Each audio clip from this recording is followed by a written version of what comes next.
The lesson. Oh, yeah. Another episode that, I feel got a big reception, but maybe it was controversial reception or whatnot, was the episode that you did with Raph of Terra Firma.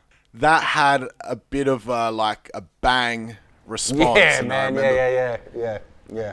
First of all, just in regards to that episode, did you think it would get that sort of reception?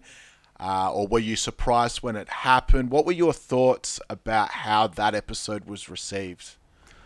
I knew, man, I'd obviously seen the kind of ill will towards Raph, and I'd seen how people's opinions had changed overnight based on, based on a 6-week affiliation with a political party.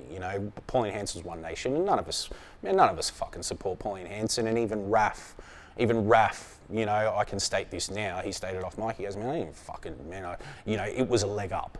He could get in there. He'd spent months with the Greens, and then the Greens had viewed his policies as being too right-leaning, and essentially all he was going against, most of his, his fucking campaigning or his, policy work was about Big Pharma, and One Nation offered him the platform to, go at Big Pharma or to, get a seat on the Gold Coast or whatever. And it was a 6-week affiliation with One Nation. And man, I just saw people turn on him overnight, and I thought, well, man, one day this dude is a legendary MC. He's a foundation MC out of this country. The next day he's a fucking racist and you hate him. He was a writer and he was many things. And when we had him on the podcast, I had him based on, and then beyond that, he's an author. So he'd authored this book that I'd gotten that he'd actually sent me a copy of called Eye of the Beholder. And, and he's a Brazilian immigrant beyond that. He's an immigrant here. I thought, man, that's some fucking interesting shit. So you got this dude running under the banner of One Nation, who's an immigrant, who's an author, who's a foundation MC, who used to be a writer, and who is now the subject of, a degree of criticism and,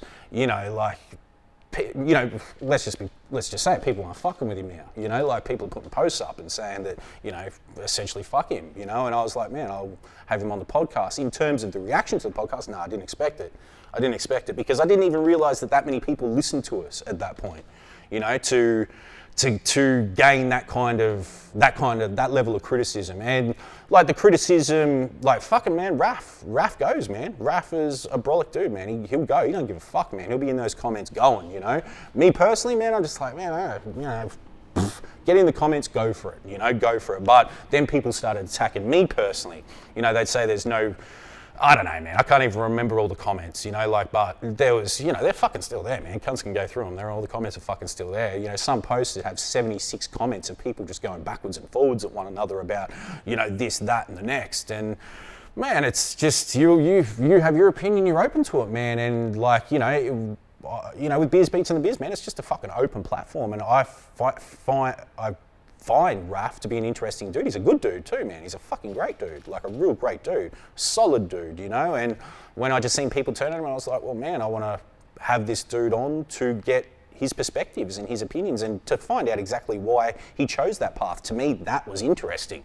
To me, an author, an immigrant, as I've already stated, I've gone through the list, a foundation MC, a former writer, a prominent Adelaide writer, who turns, who goes to One Nation, and now keep in mind, 6 weeks, man, and some will say, man, there's no justification for that, that's blah, blah, blah, you're supporting racism, you're a proponent of that party, and, there was a few edits made, there's a few comments in there that, wound up edited out, and I think, those kind of comments generated a lot of fucking negativity, and then people attacking me, man. Man, listen, I'm built for this shit. I don't give a fuck, man.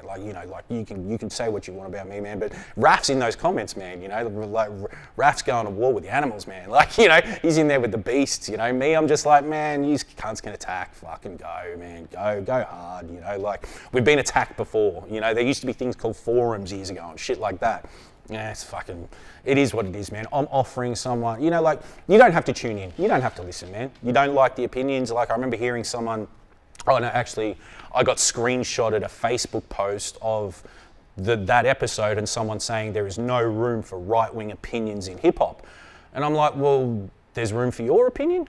How is there not room for just someone else's opinion? How is there not room for another perspective? That's all it is, man. It's just about just being open-minded, accepting your brother, accepting your sister, like your fellow human, and maybe better understanding them, you know, rather than just immediately going, no, you're a racist, you're a this, you're a that. Like, why not understand a dude? And understand a dude that we'd embraced a week prior, you know, a week prior to him announcing he's running for this political party, you know, that's all it was, man. And it took a minute to get Raph on anyway, you know, like, I think Raph was out of One Nation by that stage when we had him on, you know, when he came on the podcast, you know, so, yeah, man, no, I didn't expect that kind of level of criticism that we faced with that episode, you know, and in large part because, man, I didn't even realise people are listening, you know. Like, I remember years ago, what was that show, fucking Big Brother, you know, and cunts would be like, you know, like 3 weeks into, they'd come out of that house and they'd be like, you forget there's cameras there. You know, man, I forget people are listening to this shit half the time, you know, like I'm not, you know, we're just having a conversation, man. 20 minutes in, you forget, you know, you're obviously aware that the mics are there, but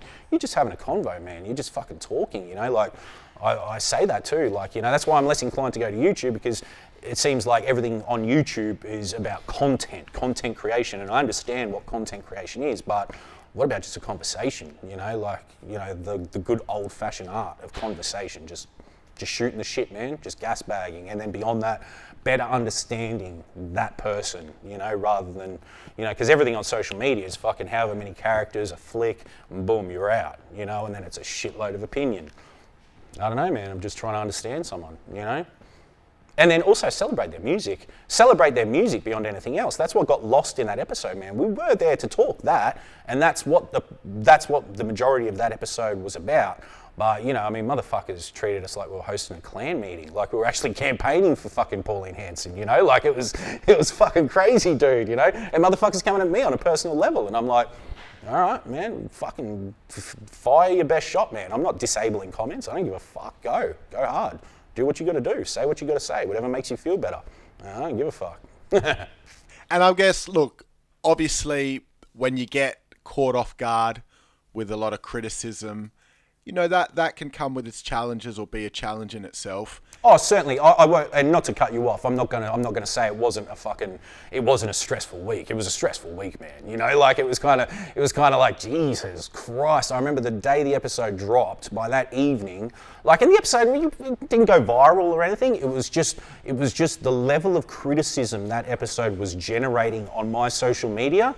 And I remember I went home, man, like I smoked a spliff, I popped 2 Vals, and I drunk half a bottle, and I was blind drunk. I was separated at the time from my wife, so I'm in my house by myself, and my wife actually picked up the phone and she goes, "You all right?" Because I can see what's going on your social media, you know, like, and she's like, come up, you know, come over my place. And, you know, like I was drunk, you know, I was just like, fuck, this shit's heavy. So I'm not going to say it didn't have a negative impact on me, man. I was copping it, you know, like I was feeling it, but it's kind of like, you know, like I'm not going to get up tomorrow, you know, based on what someone has to say about me. I'm not going to keep pushing based on, you know, your opinion of me, you know, like, it is what it is.